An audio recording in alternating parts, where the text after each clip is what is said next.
प्रेमानन्दोत्पुलकितगात्रो विद्युद्धारा धरसमकान्ति राधा कृष्णो मनसि दधानम् वन्देऽहं श्रीहितहरिवंशम्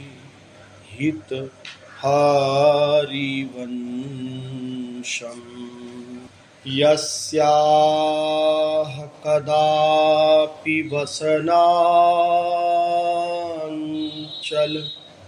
खेलनो तत् धन्यातिधन्यपवने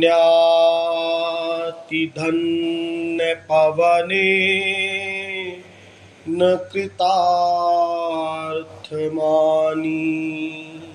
योगीन्द्रदुर्गमगतिर्मधुसूदनोऽपि तस्या नमोऽस्तु वृषभानुभुवो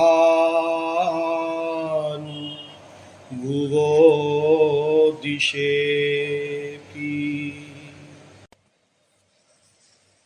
जय जय राधा वल्लभ श्री हरिवंश जय जय श्री सेवक रसी कन अवतंश। जय जय राधा वल्लभ श्री हरिवंश जय जय श्री सेवक रसी कन अवतंश।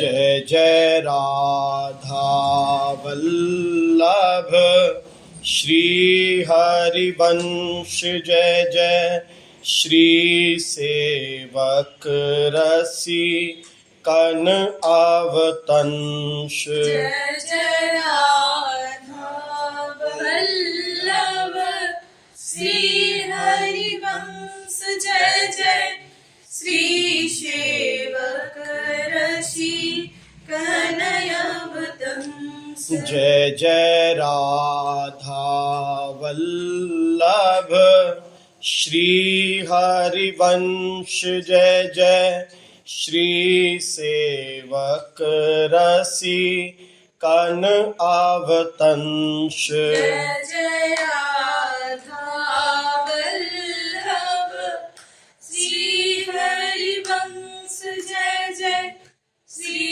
सेवक रसी कनय अवतंश। जय जय राधा वल्लभ श्री हरिवंश जय जय श्री सेवक रसी कन अवतंश। जय जय राधा वल्लभ श्री हरिवंश जय जय श्री सेवक रसी कनय अवतंश। जय जय राधा वल्लभ श्री हरिवंश जय जय श्री सेवक रसी कन अवतंश। जय जय राधा वल्लभ श्री हरिवंश जय जय श्री सेवक रसी कनय अवतंश। जय जय श्री नवनिवृत्त निकुंज विलासी श्री हित राधा वल्लभ लाल की। श्री हित हरिवंश महाप्रभु की। श्री हित सेवक जू महाराज की। श्री हित ध्रुवदास जी महाराज की। समस्त रसिकाचार्यों की। श्री हित वृंदावन धाम की। जय जय श्री हित हरिवंश। वैदिक ज्ञान लीला की व्याख्या चल रही है। संत जो है वो पुकार करके कहते हैं कि भाई जो भी भवरोग का रोगी है वो मेरे पास आए, मैं उसको उसकी दवा दूंगा। वैद्य के रूप में है। वैदिक ज्ञान लीला नाम इसीलिए है कि वैद्य के दृष्टांत के द्वारा भवरोग का इलाज बताया गया है। तो संत वैद्य के रूप में है, तो कह रहे हैं जिसको जैसी बीमारी है उसकी मैं औषधि प्रदान करूंगा। ये सुनकर के एक भवरोगी उनके पास गया और उसने बताया कि मैं बहुत दुखी हूँ, किस प्रकार मेरे को ये विषय रूपी दुख लगा है। तो उसकी बात सुनकर के वैद्य जी उसको उसके इलाज के लिए पथ्य बता रहे हैं कि क्या करना चाहिए और क्या नहीं करना चाहिए। पहले कोई भी बीमारी के लिए पथ्य और अपथ्य का ज्ञान होना चाहिए कि हमको ये बीमारी है तो इस बीमारी में हमको क्या क्या चीज़ें त्यागनी होंगी और क्या क्या चीज़ें ग्रहण करनी होंगी। तो उन्होंने बताया कि इंद्रियों पर संयम करना होगा और स्त्री रूपी इमली से दूर रहना होगा। स्त्री कहने का तात्पर्य यहाँ ये है कि जो भोग्य बुद्धि से, स्त्री के प्रति जो भोग्य बुद्धि है उसको दूर रखना होगा। इसलिए कहा गया कि मन परिहर ही, मन को हटाना होगा। अगर आप शरीर से हट गए और मन से स्त्री का चिंतन करते रहे तो भी आपका ये रोग नहीं जाएगा।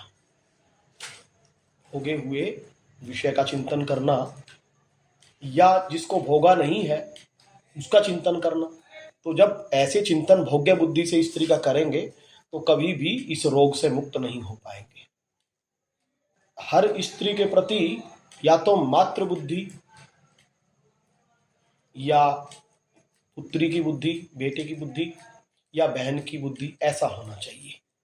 भोग्य बुद्धि से जो स्त्री को देखता है कोई भी हो उसको नरक में जाना ही पड़ता है। फिर आगे कह रहे हैं,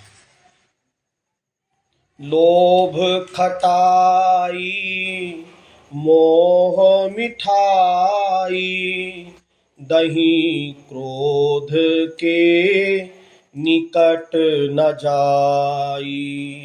लोभ खटाई मोह मिठाई दही क्रोध के निकट न जाई। अब बोल रहे हैं कि लोभ रूपी खटाई जो है और मोह रूपी जो मिठाई है इनके कभी निकट मत जाना। जब किसी वस्तु में सुख बुद्धि होती है और उसका सुख बुद्धि से चिंतन किया जाता है तो हृदय में उस वस्तु को पाने की कामना होती है कि वो वस्तु मेरे को मिल जाएगी तो मैं सुखी हो जाऊंगा। और जब वो वस्तु मिलती है तो सुख तो उसको नहीं मिलता, लेकिन और आगे कामना बढ़ती है कि ये और मात्रा में वस्तु मिल जाए तो मैं सुखी हो जाऊंगा। उसको बोलते हैं लोभ। जो प्रति लाभ लोभ अधिकाई, लाभ जितना प्राप्त होता है उतना ही लोभ बढ़ता है।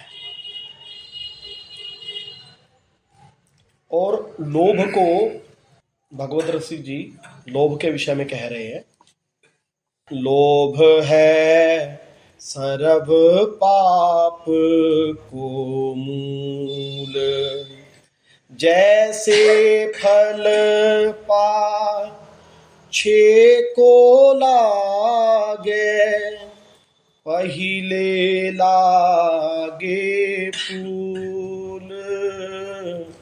लोभ है सर्व पाप को मूल, अपने सुत के काज के केई दियो राम बनवाई।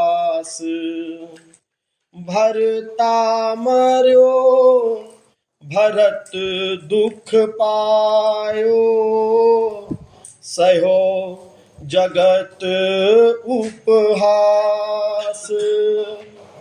वासुदेव तजी अरक उपासे, सत्राजित मनि लीनी।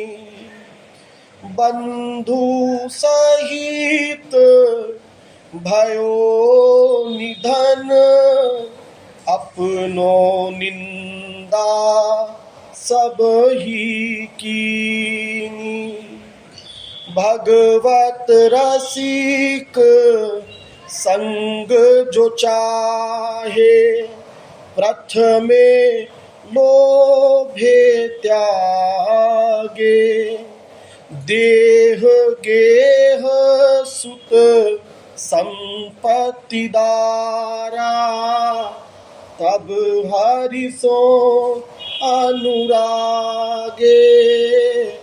लोभ है सर्व पाप को मूल। भगवत ऋषि जी कह रहे हैं कि लोभ जो है वो सब पापों का मूल है। जिसके हृदय में लोभ आता है तो फिर वो क्या सही है क्या गलत है ये सब भूल करके बस उस पाप कर्म भी करता चला जाता है। फिर उसको सूझता नहीं है कि क्या करूं क्या ना करूं, बस उसको जो इस वस्तु की लोभ जागृत हुआ है उसको प्राप्त करने में अंधा हो जाता है। एक कथा आती है कि एक बार एक ब्राह्मण काशी से पढ़ करके आया शास्त्र वेद। तो जब पढ़ करके आया तो उसकी स्त्री ने एक दिन उससे पूछा कि आप बहुत पढ़ के आए हैं, तो एक प्रश्न पूछूं? तो उसने कहा हाँ पूछो, जब हम पढ़ के आए हैं हमको सब ज्ञान है। उसने कहा ये बताओ कि पाप का बाप कौन है, पाप किससे जन्म लेता है? तो उसने कहा अरे ये तो हमने पढ़ा ही नहीं। उसने अपने पोथी पन्ने जो थे पलट के देखे कि ये तो हमने नहीं देखा कहीं कि पाप का बाप कौन है, कभी विचार नहीं किया। तो बोले कि हम फिर जाते हैं, दोबारा पढ़ के आते हैं, फिर बताएंगे। अब फिर वो काशी चल दिया। चलते चलते रास्ते में उसको एक वेश्या का घर मिला। तो वेश्या ने पूछा कि आप कहाँ जा रहे हैं? तो उसने कहा हम तो काशी जा रहे हैं पढ़ने के लिए। कह रहे हमने तो सुना आप पढ़ ही आए। बोले हम पढ़ तो आए पर हमारी स्त्री ने एक प्रश्न पूछ लिया हमसे, वो हमको नहीं आता, हम दोबारा पढ़ के आएंगे। क्या पूछा? बोले पाप का बाप कौन है? मैंने कहा कि अच्छा। बोले ये तो हम बता देंगे तुम। अच्छा तुम बता दो, तो तुम बता दो। बोले अभी नहीं, फिर बताएंगे, अभी आप घर चले गए। घर चले गए। अगले दिन गई, 100 रुपये रखा, प्रणाम किया, तो बोले महाराज आप हमारे यहाँ भोजन कर लो। अब उसने 100 रुपया देखा तो लगा कि अब यहाँ 100 दे रही है तो घर पे तो और देगी भोजन करा के। तो हाँ कर लेंगे कोई बात। अब अगले दिन गया और उसने भोजन बनाया वेश्या ने और कहा कि महाराज ऐसा है आप कच्ची रसोई तो पाएंगे नहीं, पक्की रसोई हम बना देते हैं, पा लेना आप। 100 रुपया और रख दिया। हाँ हाँ हाँ पा लेंगे। अब रसोई ले आई तो फिर बोली कि 100 रुपया और रख दिया। बोली कि महाराज अब देखो इन्हीं हाथों से तो बनाया है, अब हमारी इच्छा है आप हमारे हाथ से ही पालो। तो उसने सोचा कि हाँ ठीक है अब इतना दे दिया है पैसा और भी देगी तो करवा दो। अब वो जो ही किया उसने मुंह खोला, एक मारा था से। बोले यही है पाप का बाप, लोभ। बोले तुम ब्राह्मण हो, वेश्या का अन्न खाना चाहिए? तुमको नहीं पता वो पाप है? पता तो था। फिर वो पैसा देख के भूल गए। तो लोभ ऐसा है कि वो क्या गलत है क्या सही है इसमें समझ नहीं आता है, वो भूल जाता है उस चीज को। ऐसी बहुत सारी कथाएं हैं। तो भगवत ऋषि जी कह रहे हैं कि पाप जो है वो सर्व पापों सब पापों का मूल है। जैसे फल पाछे को लागे पहले लागे फूल, जैसे फल तो बाद में लगता है, पहले फूल आता है किसी भी पेड़ में, तो पहले लोभ आता है, आप तो बाद में आता है ना। अब वो उदाहरण दे रहे हैं कि कैसे कैसे लोभ ने अनर्थ किए हैं। बोले अपने सुत के काज के कई दियो राम वनवास। लोभवश, राज्य के लोभवश कि मेरा पुत्र राजा बने, तो क्या किया? रामायण प्रसिद्ध है, सब लोग जानते हैं। 2 वरदान मांगे महाराज दशरथ से और श्री राम को वनवास दिया, भरत को राजगद्दी दी। तो परिणाम क्या हुआ? भरता मर्यो, महाराज दशरथ जी श्री राम के वियोग में मर गए और भरत दुख पाया, और उनके जो पुत्र हैं भरत जी, वो भी सुखी नहीं हुए। उनको तो इतना दुख हुआ कि पिता के मरने का दुख भी उनके सामने छोटा पड़ गया। वो पूरी उम्र इसी बात से दुखी रहे कि हमारे कारण हमारे भाई और हमारी भाभी को वनवास जाना पड़ा, और सारे जगत में उसके कई का उपहास हुआ। तो उसको क्या सुख मिला? सुख नहीं मिला, दुखी दुख मिला। दूसरा उदाहरण दे रहे हैं, वासुदेव तजी अर्क उपासे। अर्क माने होता सूर्य। भगवान की उपासना नहीं करी, सूर्य की उपासना करी। किसने? सत्यजीत।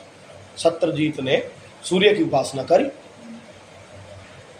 और जबकि साक्षात स्वयं भगवान श्री कृष्ण द्वारिका में विराजमान है, उनकी भक्ति नहीं करी और सूर्य की भक्ति करने चले गए। और सूर्य की भक्ति करके क्या लिया? मणि। सूर्य ने उसको एक मणि प्रदान करी। वो मणि कैसी थी? वो प्रतिदिन 12 सेर सोना प्रकट करती थी। जब सोना प्रकट करती थी तो वो बहुत अमीर हो जाएगा। अब वो उस मणि को पहन करके जब आया ना, सारी द्वारिका में प्रकाश छा गया। और सूर्यदेव चले आ रहे हैं, सूर्यदेव चले आ रहे हैं, सब लोग कहने।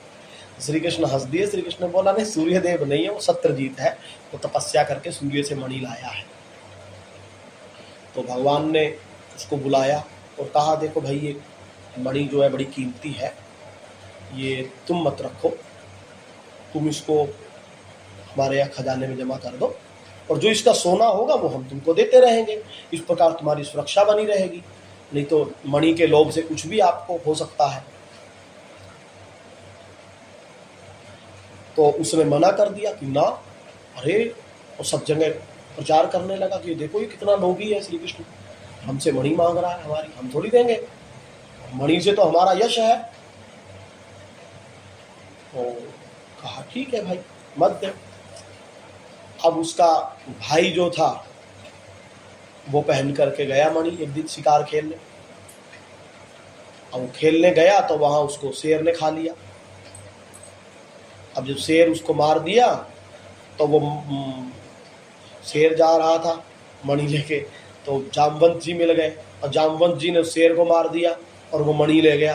वो मणि अपनी लड़की जामवती को खेलने के लिए दे दी, है ना। तो परिणाम ये हुआ कि उसका भाई मारा गया। तो श्री कृष्ण को कलंक लगा, क्योंकि उसने सब जगह कहा कि भाई श्री कृष्ण ने ही मारा है मणि के लालच में। तब श्री कृष्ण अपने कुछ लोगों को संग में लेकर के गए, जो बड़े बड़े वहाँ के माननीय व्यक्ति थे, कि हमारे संग चलो, हम खोज के लाएंगे कहाँ गया वो। तो खोजने गए, वहाँ वो मरा हुआ मिला। देखा भैया देखो इसको शेर ने मारा है, हमने भी मारा, देखो शेर के निशान, मन में आ गए। तो फिर वो शेर का पीछा किए, उसके हिसाब से कहाँ गया होगा। तो वहाँ आगे जाके देखा शेर भी मरा हुआ है। तो पता चला कि भैया कैसे मरा हुआ, ऐसे मरा हुआ। तो फिर वो रीछ के पैर को निशान के गए, फिर गुफा में गए। वो गुफा में जब गए तो वहाँ सब लोगों को कहा तुम बाहर रुको, हम जाके लेके आते हैं, खतरा भी हो सकता है आप लोगों को। अब ठाकुर जी अंदर गए तो जामवती खेल रही थी। तो ठाकुर जी ने कहा भाई ये मणि हमारी है। तो वो जोर से चिल्लाई, अपने पिता को बुला लिया। अब वो आ गए और 28 दिन तक वहाँ युद्ध चला भगवान का। और युद्ध के बाद जब वो जामवंत जी को विश्वास हो गया कि ये तो मेरे प्रभु राम ही इस रूप में है, ये कोई और नहीं है, क्योंकि मेरे से जो युद्ध कर सके ऐसा कोई नहीं है, कि वो सतयुग के हैं। सतयुग के व्यक्ति बहुत बलवान होते हैं वैसे भी, और वो ब्रह्मा के पुत्र हैं वैसे भी, तो बहुत बलवान है। तो उन्होंने कहा कि प्रभु आप कृपा करो और आप हमारी लड़की को अपनी पत्नी बनाओ। और उन्होंने मणि भी उनको दे दी। तो फिर वो मणि लेकर के आए और भैया वो उसको बुला करके ले भाई तेरी मणि। अब उसको बड़ी लज्जा लगी, सब लोग उसका उपहास उड़ाने लगे कि देखो ये कितना बेकार आदमी है, हैं? ये मणि के उसने ठाकुर जी पे इल्ज़ाम लगाया। तो सब लोग निंदा करने लगे उसकी। अब वो निंदा के डर से उसने कहा कि अब क्या करूं। तो वो ठाकुर जी के पास फिर गए कि भैया ऐसा है महाराज, आप जो है हमारी लड़की का साथ ब्याह कर लो, सत्यभामा के साथ, सत्यजीत की लड़की है। तो बोले ब्याह कर लो और दान में हम तुमको, दहेज में तुमको मणि दे देते हैं।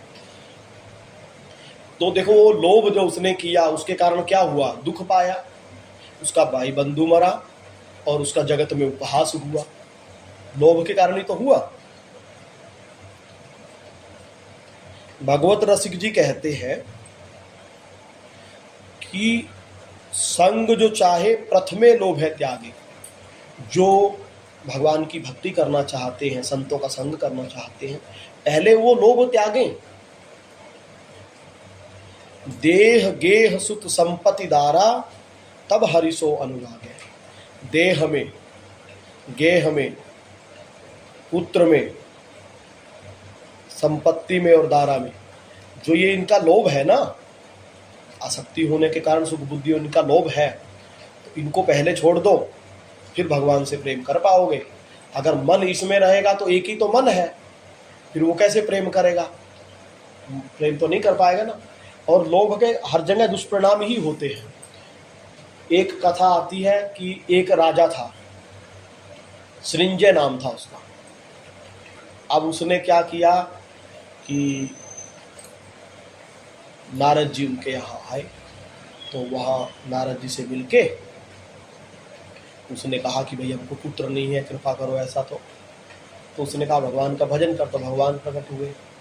तो बोले पुत्र, तो बोले महाराज मेरे को पुत्र तो हो, पर ऐसा पुत्र हो जब वो विष्ठा, जो भी विष्ठा उसके शरीर से निष्कासन हो, कोई भी खराब चीज, जैसे हमारे शरीर से मल निकलता है ना, लघु शंका है, सोच है, आंसू है, कुछ भी निकलता है, जो भी मल, वो सब सोना हो जाए। स्वर्ण विष्टि उसका नाम पड़ गया। जो भी वो सोच करे तो सोना हो जाए, लघु शंका करे तो वो निकल के लघु शंका बाद में सोना हो जाए। अब वो राजा के पास खूब सोना होने लगा और ये बात भी फैल गई कि सोना कैसे बढ़ रहा है, मतलब राजा के पास जो लड़का है वो सोना ही करता है, तब उसका जो भी मन निकलता है वो सोना होता है। अब डाकुओं को पता चला, डाकुओं ने कहा कि इस लड़के को उठा लेते हैं तो हम भी अमीर हो जाएंगे। अब वो डाकू उस लड़के को उठा के ले गए। अब वहाँ लड़ाई हो गई उनकी आपस में, भैया हम लेंगे। तो सबने फैसला किया लड़के को मार लो, इसके बीच में से जो सोना निकलेगा हम। उन्होंने सोचा था कि अंदर इसके सोना होगा, वो निकलता है जब वो वही सोना निकल रहा है। उनको इतनी अकल तो थी नहीं कि किसी वरदान के कारण ये निकलता है तो सोना। अब उसको मार लिया तो सोना नहीं। उन्होंने लोभ में, देखो राजकुमार को मारा तो कुछ नहीं मिला, इसने लोभ में ऐसा लड़का लिया तो इसको लड़का भी गया इसके हाथ से, है ना। तो लोभ ऐसा और भी बहुत आते हैं, जैसे कि कहीं सोना मिल गया 4 लोगों को, या 4 लोगों ने कहीं लूट करी, उनको सोना मिल गया वहां से। अब सोना मिल गया तो गए और फिर आपस में लड़ मरे। और ऐसा कहीं आता है कि कोई संत जा रहे थे, उसने देखा मटका भरा सोने का, तो वो भागे, अरे बड़े भाग। तो चोर मिले रास्ते में, वो जो क्या हो गया भाई, क्या हो गया बाबा, कहाँ भाग रहे हो? अरे वहां मौत बैठी है। उन्होंने कहा मौत बैठी है, देखे तो सही। जब आगे गए तो देखा सोने का मटका। अरे बाबा जी बड़ा बदमाश है, बोले देखो सोने का मटका हम ना ले लें इसलिए ऐसा बोल दिया हमको। तो वो उठा लिए। अब बोले कि भाई ऐसा है, पहले हम जो है भोजन वगैरह करेंगे, तो तुम चले जा। एक को बोला तुम ले आओ, वो लेने गया। अब इसने बैठे बैठे सोचा कि वो आएगा उसको आधा देना पड़ेगा, तो मैं उसको मार दूंगा, आते सारी उसको मैं मार दूंगा। अब इसने सोचा जो लेने गया था कि उसका यार उसको आधा देना पड़ेगा, जो हम भोजन ले जा रहे हैं हम खा लेते हैं, उसको जहर मिला के दे देंगे, वो मर जाएगा तो हमारा हो जाएगा। अब वो गया जहर लेकर के मिला करके उसको भोजन के लिए, और तो पहले तैयार बैठा था, उसने आप देखा ना था, अब उसको मार दिया। अब उसको मार दिया तो बाद में उसने कहा भोजन कर लेते हैं, अब तो हम हो गए, भोजन किया तो वो भी मर गया। तो लोभ के कारण इस प्रकार बहुत होता है। हाँ, एक कोई आश्रम का सुना था, वहां दो भाई रहते थे और वो महंत बनने का था। वो जो थे गुरु जी थे वो तो मर गए, महंत बनने का था, दोनों में से किसी एक को बनना था। अब वो दोनों ने सोचा कि अगर ये भाई रहा तो ये बन जाएगा, मैं नहीं बन पाऊंगा, और दूसरे वाला सोचता है कि ये रहा तो मैं। दोनों ने फैसला किया कि हम इसको मार देंगे, और एक साथ दोनों ने एक दूसरे को चक्कू मारा और दोनों मर गए। और मरने के बाद क्या भूत बनते हैं, वो भूत बने। ये सत्य घटना है, ये मतलब कोई कथा नहीं है। और हमारे एक संत थे जान पहचान के, उन्होंने हमको बताया था। तो वो स्वामी रामसुदास जी महाराज के परिकर में आते थे, माननी शरण नाम था, बरसाना में रहते। उन्होंने हमको सुनाई थी। वो रहते थे फोगला में उस समय। तो वो आश्रम वाले बड़े चालाक जो होते हैं ना, लोग बड़े चालाक होते हैं, जो बनिए इत्यादि होते हैं। तो उन्होंने कहा किसी संत को रख लेते हैं, तो संत रहेगा तो ये भूत जो है भाग जाएंगे। अब वो उनको, अरे महाराज हमारे आश्रम में रहो, आप यहाँ एक साथ इतने लोग रहते हो, हमारे आश्रम में रहो महाराज, हमारे आश्रम में। अब वो चले गए कि चलो इतना कर रहा है और एकांत भी मिलेगा, भजन करेंगे। अब वो चले गए, वो तख्त लगा था। अब वो तो दो थे, एक नीचे सोता था एक ऊपर है, जब मारा था वहीं।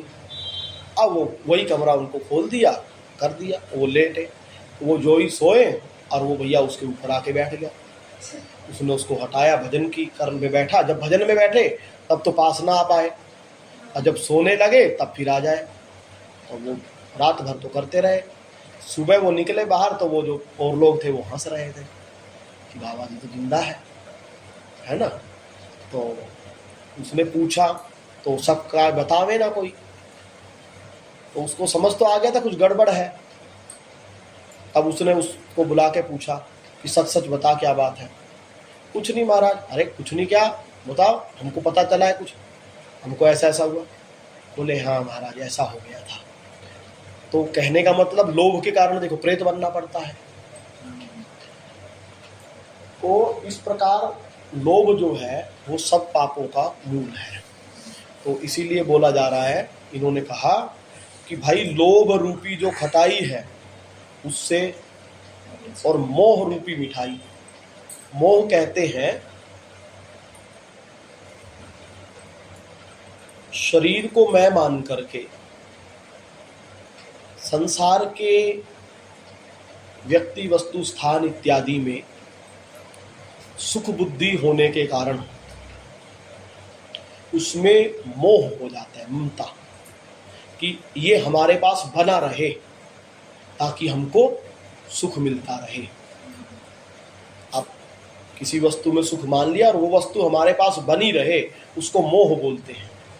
चाहे उस वस्तु से उसको दुख ही मिल रहा है इस वर्तमान में, लेकिन उसको ये है कि इससे सुख मिलेगा भविष्य में, तो वो बनी रहे। जैसे अक्सर माँ बाप को अपने बच्चों से मोह हो जाता है, या बच्चों को कि माँ बाप से मोह हो जाता है, संसार में किसी भी व्यक्ति वस्तु से मोह हो जाता है। इसके लिए भागवत में दत्तात्रेय जी ने एक कबूतर की कथा सुनाई है। कबूतर को गुरु माना है, उसकी कथा सुनाते हुए कह रहे हैं कि हे राजन, किसी के साथ अत्यंत आसक्ति अथवा मोह नहीं करना चाहिए। नहीं तो उससे क्या होता है, मोह से अपनी जो बुद्धि है वो स्वतंत्र विचार करना छोड़ देती है। जब मोह होता है ना, तब उसको ज्ञान नहीं रह पाता। और जब अपनी बुद्धि काम करना छोड़ देती है तो उसमें दीनता आ जाती है। दीनता माने हीन भावना, और उसको वो कबूतर की तरह फिर दुख उठाना पड़ता है। तो वो कबूतर की, किस कबूतर की तरह है तो सुना रहे हैं किसी जंगल में एक कबूतर रहता था। उसने एक पेड़ पर अपना घोंसला बना रखा था और उसी में उसकी एक कबूतरी रहती थी संग में। तो उनके मिलन से उनको बच्चे हुए छोटे छोटे। अब बच्चों में वो मस्त रहते थे, अपना भोजन ढूंढने जाते थे और भोजन ढूंढ करके ले आते थे और उसको वो पवाते थे, है ना, अपने बच्चों को। तो उनको बड़ा आनंद था। तो वो इसमें मोहित, जब सुख मिलता है तो किसी वस्तु में तो मोह हो जाता है। तो एक दिन एक बहेलिया आया। अब बहेलिये ने क्या किया, देखा तो वहां पर कबूतर के जो बच्चे हैं वो वहां थे। अब उनके पंख भी आ गए, थोड़ा उड़ते उड़ते थे, जाल में फंस गए। उसने पकड़ लिया उसको, बहेलिये ने, उसके बच्चों को। अब वो कबूतरी जो है ज़्यादा दूर नहीं जाती थी कि भाई भोजन लेने, तो यहाँ बच्चों में मोह था ना, तो जिसको मोह होता है वो छोड़ के ज़्यादा दूर नहीं जाता। वो जब आई देखा तो अरे ये तो बच्चे फंसे पड़े हैं हमारे इसमें जाल में। अब उसको बहुत दुख हुआ कबूतरी को। अब वो बेचारी अपनी भाषा में रोए चिल्लाए। अब मोह के कारण उसका चित्त जो था अत्यंत दुखी हो गया। अब वो बच्चों के जो जाल में फंसा हुआ देख करके उसको शरीर की कोई सुधि बुद्धि नहीं रही और स्वयं भी उस जाल में जाकर फंस गई। जबकि उसको पता है कि वो निकाल तो सकती नहीं है, लेकिन वो स्वयं ही उस जाल में जाके फंस गई। अब कबूतर आया, कबूतर ने देखा अरे हमारे बच्चे भी फंसे हैं और वो हमारी प्राण से प्यारी कबूतरी भी फंसी है, अब क्या करें। वो भी बहुत दुखी हुआ, वो विलाप करने लगा कि मैं बड़ा भागा हूँ, मैं दुर्मति हूँ, हाय हाय मेरा सत्यानाश हो गया। देखो देखो ना, मुझे अभी तृप्ति नहीं हुई थी, मेरी आशाएं पूरी ही नहीं हुई थी। तब तक मेरा धर्म अर्थ काम का मूल जो है ये गृहस्थ आश्रम नष्ट हो गया। हाय मेरी प्राण प्यारी मुझे ही अपना इष्ट देव समझती थी, मेरी एक एक बात मानती थी। हाँ, जो मोही होता है ना वो इस प्रकार फिर याद करके रोता है। एक एक बात मानती थी, मेरे इशारे पर नाचती थी, सब तरह से मेरे योग्य थी। आज वह मुझे सूने घर में छोड़कर हमारे सीधे साधे निश्चल बच्चों के साथ स्वर्ग सिधार रही है। तो मेरे बच्चे मर गए, मेरी पत्नी जाती रही, मेरा अब संसार में क्या काम है। वो अत्यंत दीन होकर के, दुखी होकर के और उसी जाल में जाकर के फंस गया। और बहेलिया बड़ा क्रूर था। अब वो सबको पकड़ के ले गया।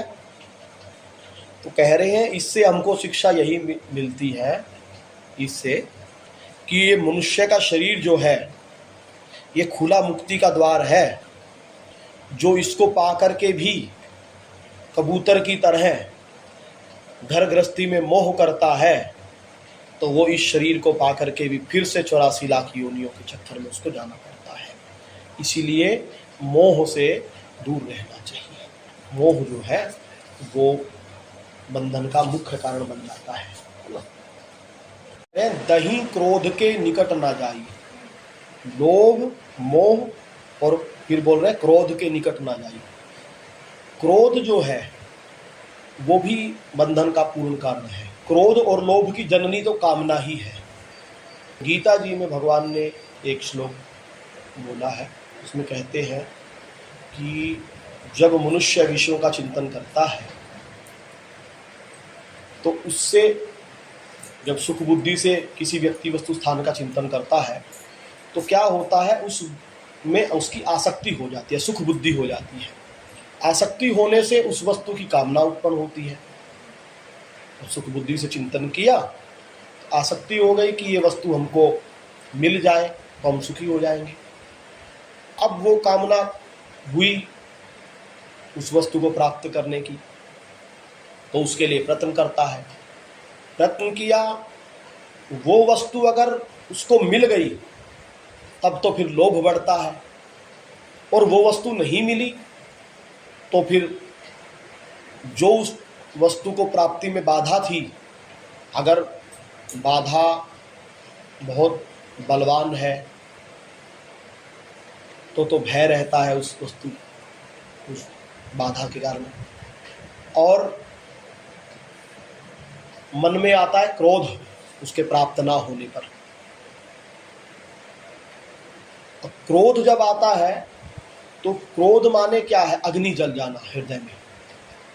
तो जिसके हृदय में अग्नि जलती है तो वो फिर भगवान को कैसे प्राप्त कर सकता है?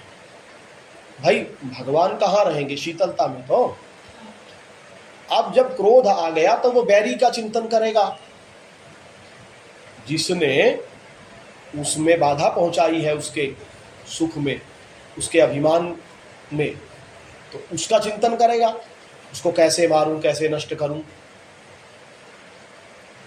और जब क्रोध आता है तब बुद्धि का विवेक नष्ट हो जाता है और फिर वो क्या गलत है क्या सही है इसका विचार नहीं कर पाता। जिस प्रकार लोभ में नहीं कर पाता उसी प्रकार क्रोध में भी नहीं कर पाता। और लोभी व्यक्ति तो पाप करने में समय लगाता है, लेकिन क्रोधी व्यक्ति का तो कुछ पता ही नहीं है क्या कर जावे। तो क्रोध आया तो फिर किसको मार दिया, है ना, किसको गाली दे दी। बाद में जब क्रोध उतर जाता है तब तो पछताता है उन चीज़ों से, अरे हमसे बेवकूफ़ी हो गई। अब क्रोध आया और मर्डर कर दिया, अब उसका फल भोगने के लिए जाओ 20 साल जेल में। और क्रोध आने से खून भी जलता है ना। तो इसीलिए क्रोध से भी दूर रहना होगा। जिसको इस भव रूपी रोग से दूर होना है, भवसागर से पार होना है, तो उसको क्रोध से भी दूर रहना होगा। भगवान ने गीता में नरक के 3 दरवाजे बताए हैं, काम, क्रोध और लोभ। नरकस्य त्रिविधम द्वारम, काम, क्रोध और लोभ। इसीलिए हमको क्रोध से भी दूर रहना है। इतनी कही जू अनुग्रह कीन्हो, आको कर पुन गहिलीन हो। इतनी कही जो अनुग्रह कीन्हो, ताको कर पुन गहिलीन हो। नारी देखत शीश दुलायो, रहो अपाथ्य कियो मन भायो। नारी देखत शीश दुलायो, रहो अपाथ्य कियो मन भायो। रंग मनोरथ करन विचार्यो, हरि सोमीत ना कबहु संभार्यो। संग मनोरथ करन विचार्यो, हरि सोमित न कबहु संभार्यो। विषय जूप खेलत रहो, कबहु न मानी हार। विषय जूप खेलत रहो, कबहु न मानी हारी। पियो जु मदिरा मोह की, सब सुधि दई विसार। पियो जु मदिरा मोह की, सब सुधि दई विसार। अब ये पथ्य बताने के बाद वैद्य ने उसका हाथ पकड़ा और उसकी नाड़ी चेक करी। अब उसका हाथ पकड़ के जो नाड़ी चेक करी तो वैद्य ने कहा कि अरे तूने तो बहुत अपथ्य किया है, यानी तुमने तीय रूपी इमली का बहुत भोग किया है, यानी ब्रह्मचर्य अब तुम्हारे अंदर रहा ही नहीं, बुढ़ापा आ गया है। और लोभ भी खूब किया है, जो पथ्य बताया है उसके विपरीत किया है तुमने, बहुत किया है। रंग मनोरथ कर्ण विचार्यो, हरिसो मीत न कबहु। तुम हमेशा इसी चीज में लगे रहे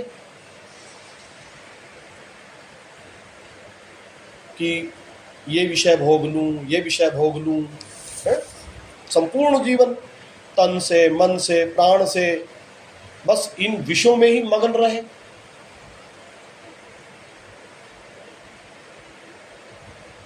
और जो हरि जैसा सच्चा मित्र है उसका तो तुमने कभी याद ही नहीं किया उसको। तो जो इस भवसागर से पार करने वाला है, जो इस भवरूपी रोग से छुड़ाने वाला है, उसको तुमने कभी याद ही नहीं किया। हरि सो मीत न कबहु संभारो, कभी चिंतन किया ही नहीं उसका। और विषय जूप खेलत रहो, कबहू न मानी हार। और विषय रूपी जुआ तुम खेलते रहे, कभी हार नहीं मानी। इस वस्तु में सुख होगा, उसको मेहनत करके प्राप्त किया और फिर देखा कुछ हाथ नहीं लगा, अरे इसमें तो सुख है ही नहीं है। अरे फिर अगले में सुख होगा तो फिर आगे दौड़ा, अरे 1000 में सुख होगा, 1000 मिला, अरे नहीं 10,000 में सुख होगा, फिर 10,000 इकट्ठा किया, अरे 1,00,000 में सुख होगा, फिर इकट्ठा किया। फिर ऐसे ही संसार के सारे विषय, अरे इसको खा लूंगा तो सुखी हो जाऊंगा, खाया सुख नहीं मिला। अरे नहीं इसके साथ ये मिला के खा लूंगा तो सुखी हो जाऊंगा, अरे नहीं इसके साथ ये मिला के खा लूंगा तो सुखी हो, नहीं ये नहीं वो वस्तु पालूंगा तो सुखी हो जाऊंगा। ऐसे हर चीज में, साइकिल, पहले साइकिल की कामना की, साइकिल मिल गया तो इसमें नहीं स्कूटरी मिल जाए तो सुखी हो जाऊंगा, स्कूटरी मिल गई, अरे कार मिल जाए तो सुखी हो जाऊंगा, कार मिल गई तो अरे ऐसे वाली कार मिल जाए तो सुखी हो जाऊंगा। ऐसे हर चीज में लगा रहा, उस चीज को भोग लूं, उस चीज को देख लूं तो सुखी हो जाऊंगा। और कभी हार नहीं मानी, कभी ये विश्वास नहीं हुआ कि संसार में कहीं सुख नहीं है। भाई वैसे ही दौड़ रहा हूं मैं, बस जैसे जुआरी होता है, जुआ खेलता है ना, जूप माने जुआ ही होता है, जुआ खेलता है ना जुआरी, अब हार जाता है, अब की बार जीत जाऊंगा और लगाता है, अब की बार जीत जाऊंगा और लगाता है, ऐसे ही अब की बार सुख मिल जाएगा। ऐसे करते करते जो अपने जीवन की श्वास रूपी पूंजी है सब नष्ट कर दी। जैसे वो जुआरी अपनी जितना भी धन होता है सब नष्ट कर देता है, इसी प्रकार तुमने अपने जीवन का जो श्वास रूपी पूंजी थी वो तुमने पूरी नष्ट कर दी। और कभी तुम हार नहीं माने, कभी तुम्हारे मन में नहीं आया। नहीं तो ऐसा होता है व्यक्ति ठोकर खा के गिरता है तो फिर नहीं जाता है उस रास्ते पे, संभल के जाता है। अब वो जुए में हार गया तो उसको ये अकल नहीं आई कि मैं 3 बार हार गया हूं तो यार अब नहीं खेलूंगा, मैं जो बचा है उसको तो बचा लूं। नहीं, वो खेलता चला जाता है इस आशा में कि जीत जाऊंगा अब की बार, है ना। ऐसे ही तुम तो लगे रहे कि अब सुख मिलेगा, अब सुख मिलेगा, और मोह रूपी मदिरा को पी करके, जैसे शराब को पी करके लोग मत हो जाता है, कुछ समझ नहीं आता। नाली में पड़ा है, कोई उसके बोला अरे कहाँ पड़ा है, चल तेरे को तेरे घर छोड़ दूं, बंगले में छोड़ दूं, अरे बंगले में ही तो पड़ा हूं बोलता है। क्यों? वो शराब पिए है, मोह में, उसको पता ही नहीं है कि मैं नाली में पड़ा हूं। तो ऐसे मोह रूपी मदिरा पी करके सब सुधी बुद्धि सब बिसरा दी, कोई उसने विचार नहीं किया तुमने। चलो शेष चर्चा कल करेंगे। श्री हित राधा वल्लभ लाल की जय।